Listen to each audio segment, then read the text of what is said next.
from r/Malicious Compliance. Want me to take all my stuff and leave? No problem. This was a couple months ago, back in May.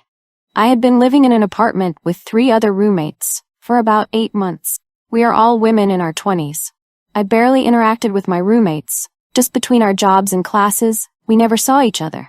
We all had our own rooms as well. For some context, on May 5th, my fiancé and I were planning to move into a new apartment together. So by the evening of the 4th, I had just about all of my belongings packed up. More on that later. Though I barely interacted with my roommates, I felt like we coexisted well. And we never fought or argued about anything.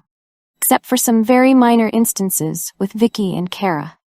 Those two were friends, and Vicky was definitely the messiest of the 4 of us living there. She would leave her clothes in the dryer for days, pile dishes in the sink for more than a week before cleaning them, and often forget food in the fridge until it would rot. Maybe 5 times throughout my time living there, I would get a text in our group chat from Kara, saying something like, "Hey OP, I talked to the others, and they said the dishes in the sink aren't theirs, so please clean them." This was annoying, but it happened infrequently enough that it wasn't awful. And I figured Vicky lied to Kara about messes, since it was just easier to throw me under the bus rather than own up to it herself. On the evening of May 4th, so the night before I was planning to move out, Kara sent a very long and scathing text to our group chat. She went on and on about how she is tired of my messes, hates all my stuff strewn about the apartment, and also personally attacked me, calling me disgusting and inconsiderate. Since I was literally leaving the next day, I didn't see any reason to start a fight, so I just said it was her lucky day, and I was actually moving out the next morning.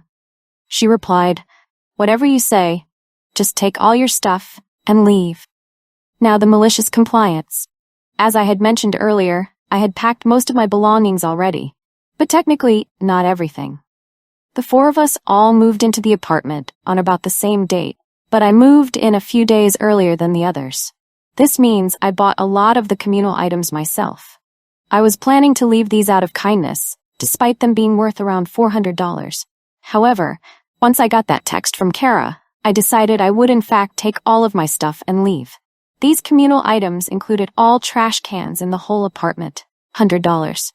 The Wi-Fi router, $150. And a large metal shelving rack, probably the one that hurt the most, $150. The shelving rack was likely the most devastating loss for them, since they had tons of stuff. For reference, the kitchen had 10 cupboards and 8 drawers, of which I used 2 cupboards and 1 drawer to store my items. The cupboards I used were also the ones above the microwave, and the fridge, since I am the tallest and wanted to be considerate. All the rest of the cupboards, drawers, and the entire metal rack, which had 5 large shelves, were filled to the brim with my roommate's stuff. Essentially, there was absolutely no way they'd be able to fit it in the amount of space I left behind without buying another rack or putting it on the counter and floor. I was careful to keep all their stuff from the rack organized and neat when I removed it, and everything from the rack completely covered the counters, kitchen table, and coffee table in the living room.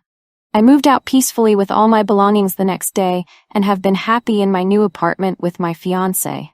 A few days after moving out, Vicky texted in the group chat, "FYI, the Wi-Fi isn't working anymore." I wonder why.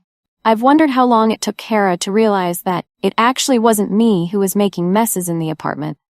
But I guess I'll never know.